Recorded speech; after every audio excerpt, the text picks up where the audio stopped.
सिर्फ 14 साल में आप अमेरिका के अंदर फुल फाइनेंशियल फ्रीडम अचीव कर सकते हो। आपको पैसे के लिए काम पे जाने की ज़रूरत नहीं है। इंडिया के अंदर अप्रॉक्सीमेटली 8 साल में आप फुल फाइनेंशियल फ्रीडम अचीव कर सकते हो। आपको पैसे के लिए काम पे जाने की ज़रूरत नहीं है। बहुत बेसिक फॉर्मूला है, इस पर थोड़ी सी ग्रास्प लेते हैं। और गाइस, मैं फाइनेंशियल फार्मूला सीरीज़ के अंदर मैं अब अपने बड़े इंटरेस्टिंग से वीडियोस बनाना स्टार्ट करना चाहता हूँ, और ये मेरा उसमें पहला वीडियो है, ठीक है ना। मैं इसमें फायर नंबर के बारे में बात नहीं कर रहा हूँ। जो सब लोग कह रहे हैं मेरे से फायर नंबर के बारे में बात करो, वो भी नहीं मैं बात करता।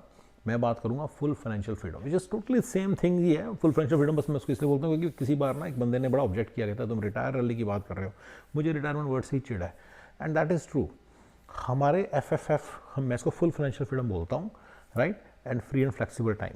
तो जिस दिन आपके पास इतने पैसे आ जाएं, लेट्स से कि टीयर्स होते हैं, right, there are different tiers, right. First year में आप सर्वाइवल मोड में आते हो, फिर कंफर्ट मोड में, फिर मे बी इवन लग्जरी, फिर अल्ट्रा लग्जरी, राइट। तो मैं, अगर आप मेरे से पूछो तो मैं थोड़ा सा अपने आप को लग्जरी मोड में मानता हूँ, लेकिन अल्ट्रा लग्जरी में नहीं हूँ। मेरा प्राइवेट जेट वेट नहीं है, मैंने बहुत बड़ी बातें बताई हैं। चलिए, लेकिन हम इसके बारे में बात नहीं करेंगे क्योंकि ये हमारा, सब लोग क्वेश्चन पूछ रहे, तो मैंने क्लियर किया कि इस बारे में बात नहीं करेंगे। मैं कुछ इंटरेस्टिंग फॉर्मूले बताऊंगा। अमेरिका के अंदर अगर आप $10,000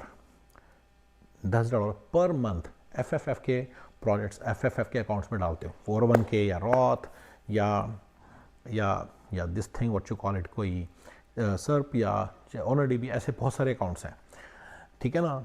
S&P 500 के अंदर इन्वेस्ट करने हैं, तो 14 साल के बाद तो आप $10,000 पर मंथ फॉर एवर निकाल सकते हैं, फॉर एवर। और आपके जाने के बाद आपके बच्चे भी निकाल सकते हैं। 14 साल बाद $10,000 जब एक बार निकालना स्टार्ट करेंगे, उसके बाद वो इन्फ्लेशन एडजस्टेड भी होंगे, यानी कि इतने पैसे होंगे कि इन्फ्लेशन को भी बीट करते रहेंगे। उसमें से आप 10,000 निकालोगे हर मंथ, यानी कि 120 के निकालोगे हर साल, उसके बाद भी वो वहीं की भी रहेंगे, उसके बाद वो ख़त्म नहीं होंगे, और थोड़े थोड़े बढ़ते रहेंगे इन्फ्लेशन के हिसाब से, 3-4% बढ़ेंगे ही। तो 25-30, उसके भी 25-30 साल बाद, 40-50 साल बाद, राइट, वो पैसे आपके वहीं के वहीं पड़े रहेंगे। देखिए, मुझे ये फॉर्मूले नहीं मालूम थे। अगर मुझे मालूम होते तो मैं 2005 में बहुत अच्छे पैसे कमाना स्टार्ट कर चुका था। मेरा बिजनेस ठीक ठाक एस्टेब्लिश हो गया था, राइट। तो मैं खुद भी कमाता था, मेरी खुद भी बिलिंग होती थी, मेरी वाइफ की भी, और मैं बंदे भी लगाता था। मैंने ऑलमोस्ट 2011 तक काम किया है, 2011 जनवरी तक, राइट। तो 6-7 साल मैंने जो काम किया उसमें मेरे बहुत पैसे आते थे। उसके बाद फिर ऑब्वियसली मेरे बिजनेस से बहुत पैसे आते थे, इतने आते थे कि मेरे को और मेरी वाइफ को काम पे जाने की ज़रूरत नहीं थी। मुझे इन फॉर्मूलों का पता नहीं था, मुझे इन फॉर्मूलों का पता चला है थोड़ा लेट, ठीक है ना। मुझे पता था FD का फॉर्मूला, ठीक है ना। तो मैंने FD के सबसे काफ़ी पैसे इकट्ठे किए थे, और FD में से पैसे मुझे पता था कि इतने पैसे अगर मुझे FD के तौर पे आ रहे हैं तो मुझे टेंशन की जरूरत नहीं है। पर FFF तो FD भी है। हाँ, FFF में मैंने एक दो चीज़ें और बताई हैं आपको, मैं पहले बता चुका हूँ, उसको दोबारा से एनकैप्सुलेट कर देता हूँ। देखिए, फायर मनी ही है FFF, लेकिन मुझे नाम पसंद नहीं है fire, financial independent retire early. तो उससे क्या लगता है मैं रिटायर हो जाऊँगा? नहीं, रिटायर नहीं हो रहे, आप फ्री हो रहे हो, फुल फाइनेंशियल फ्रीडम मिल रही है आपको फाइनेंशियल फ्रीडम मिल रही है। तो मैं इसको FFF बोलता हूँ। अब अपने FFF के अकाउंट समझ लो। अब आपको हो गई मेरा 401 कितना, मैं तो रिटायरमेंट में निकालता हूँ, अग्रीड, वो बात सही है, तभी मैं इसको ना FFF बोलता हूँ। FFF के अंदर भी आप इसमें डाल सकते हो। 14 साल के बाद आपको पता आपका पैसा है आपके पास, चाहे आप कम कैसा खर्चो चाहे ज़्यादा खर्चो, पर आपको पता मेरी इतनी इनकम है साइड पे, तो आपको टेंशन लेने की जरूरत नहीं होती। और फिर अगर आप यूज़ नहीं करो सारी इनकम, वो कहीं ना कहीं दोबारा री इन्वेस्ट हो रही है, ऑब्वियसली, ठीक है ना। तो हम फॉर्मूले की बात करते हैं। तो 14 साल के अंदर देखिए, इसको निकालने का बड़ा सिंपल सा तरीका है, इसको 4% विड्रॉल रेट बोलते हैं। तो आप SW सिस्टमैटिक विड्रॉल प्लान के अंडर में अमेरिका के अंदर 4% निकाल सकते हो। People don't do a proper maths, India के अंदर अबाउट 6% निकाल सकते हो, ठीक है। मैंने बहुत लोगों को गलती करते देखा है, इवन जो दीपक वधवा वगैरह, इनको भी गलती करते देखा है। They are using America's number. Why? मैंने बिल्कुल सिंपल सा फॉर्मूला बनाया है अमेरिका का, राइट। जितना CAGR S&P 500 में जो आपको ग्रोथ मिलती है ना, उसमें से आप माइनस कर दो, राइट, इन्फ्लेशन को, तो आपका आ जाता है। अमेरिका में 7.5-8% के करीब मिलती है, 3-1%, 3-3.5% की इन्फ्लेशन, उसको निकाल दो, 4-1% बचा, वही आपका नंबर है जो आप हर साल निकाल सकते हो। इंडिया के अंदर 12% CAGR मिलती है, यानी कि बड़े बड़े तौर पे 12% ग्रोथ मिलती है हर साल। CAGR का मतलब यही है, कंपाउंडेड एनुअल ग्रोथ रेट, यही मैटर करती है, ठीक है ना। तो 12% मिलती है, उसमें से अगर आप 6-6.5% इन्फ्लेशन है, ठीक है, 12-12.5% मिलती है, उसमें से 6.5 निकाल दो, 6% बचा, आप 6% के करीब विड्रॉ कर सकते हो हर साल, ठीक है। इन्हीं सब नंबरों के हिसाब से हम बेसिकली सारी बात करेंगे, ठीक है ना। तो इंडिया के अंदर अगर आप रहते हो, अमेरिका के अंदर मैंने बता दी 14 साल, इंडिया के अंदर मैंने जो सारा मैथ्स किया अराउंड 8 ईयर्स के ऊपर बात आ रही है। अब 8 साल तक अगर आप ₹1,00,000 महीना किसी भी तरह से पर मंथ डालते हो निफ्टी 50 में, तो आप 8 साल के बाद फॉर एवर ₹8,00,000 महीना निकाल सकते हो। फॉर एवर, आपके जाने के बाद आपके बच्चे भी निकालेंगे, दोनों केसेस में, यूएसए में भी और इंडिया में भी। अब ये बेसिक सा एफएफएफ लोगों को नहीं मालूम, एटलीस्ट मुझे नहीं मालूम था when I started my journey, right. मैं within a very short period बहुत पैसे बनाने लग गया था, दैट वाज क्वाइट यंग। मुझे किसी ने बताया नहीं कि तो भाई तू इतना साइड पे कर रहा, ₹2,00,000 महीना साइड पे डालना स्टार्ट कर। मैंने कई लोगों ने क्वेश्चन पूछा, why I don't move to India.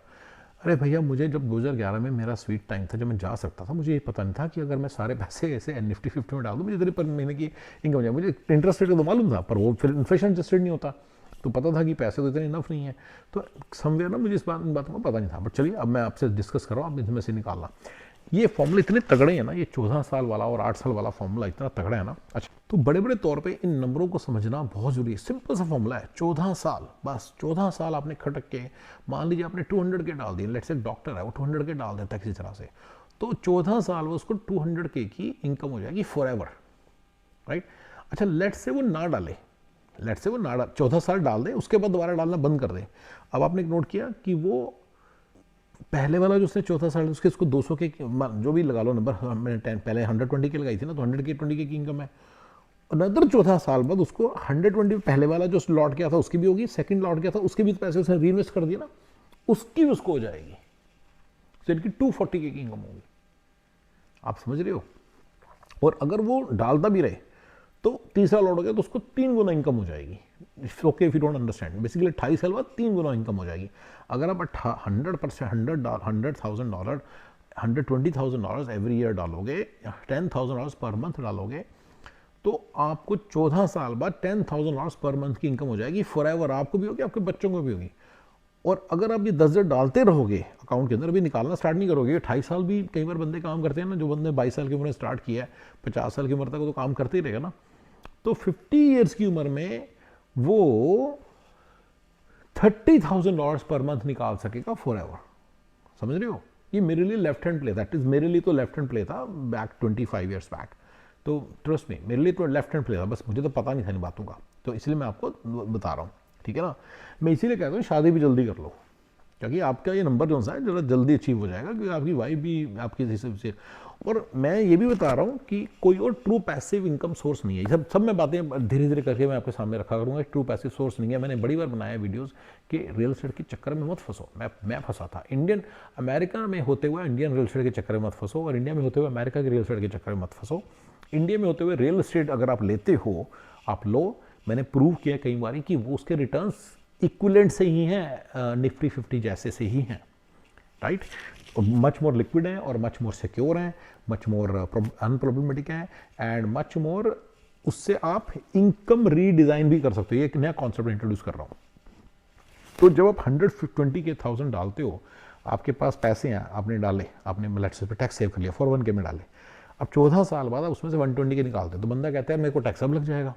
तो आपको इस बात को समझना है कि डज नॉट मैटर। इसको बोलते हैं इनकम रीडिज़ाइन। आपने इनकम अभी नहीं ली, उसको ग्रो करने दिया, जो आपने टैक्स देना था वो भी ग्रो किया। हम 14 साल बाद अपने टैक्स के ऊपर जो ग्रोथ है, सारा सब कुछ ग्रोथ करके आपने 120 के निकालना स्टार्ट कर दिया। This is not so bad, because आपकी इनकम रीडिज़ाइन हो गई है। अब आपके पास फॉर एवर इनकम है। अगर आप ये ना करते तो जो टैक्स दे देते, तो फिर आपके पास जो सारे पैसे इन्वेस्ट करते, फिर आपके पास जो पैसे आने थे उस पर फिर पे आपको इनकम पे टैक्स देना पड़ता।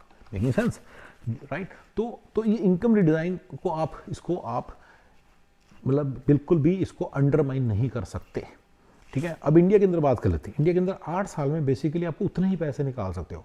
अगर आप पैसे ना निकालो और डालते रहो, तो 16 साल बाद आप 3 गुना निकाल सकते हो, और 24 साल बाद 7 गुना निकाल सकते हो। यानी कि अगर आप ₹1,00,000 महीना डालते हो किसी तरह से निफ्टी 50 के अंदर, डालते रहो 24 साल डालोगे तो ₹7,00,000 महीना निकाल सकते हो। यानी कि अगर आपको ₹2,00,000 महीना चाहिए, इन्फ्लेशन एडजस्टेड इनकम है ये। जो आपके 14 साल बाद पैसे आएंगे ना, वो इन्फ्लेशन एडजस्टेड नहीं है। उसके बाद वाले जो पैसे आते रहेंगे फर्दर इन्फ्लेशन एडजस्टेड होंगे, विच इज स्टिल फाइन। 24 साल बाद 7 लाख रुपए इन्फ्लेशन एडजस्टेड नहीं है, जस्ट रियलाइज। लेकिन मैं इसके डिटेल में जाने नहीं चाहता। अगर आपको ये मैं सब करूँगा, अगर मैं रिसर्च करता हूँ, अगर आपको जानना है कि ये कैसे काम करता है, ये कितना इन्फ्लेशन एडजस्टेड कितना नहीं है, तो मैं इसके डिटेल बता दूंगा। बट फिलहाल मुझे ऐसा लगता है मेरे को पैसेंजर्स के लिए बड़े काम की चीज़ है ये, तो मैं उस हिसाब से आपको बता रहा हूँ। यानी कि अगर आप सिर्फ किसी तरह से 20,000 रुपये डालना, 25-30,000 रुपये डालना स्टार्ट कर दो हर महीने, तो 24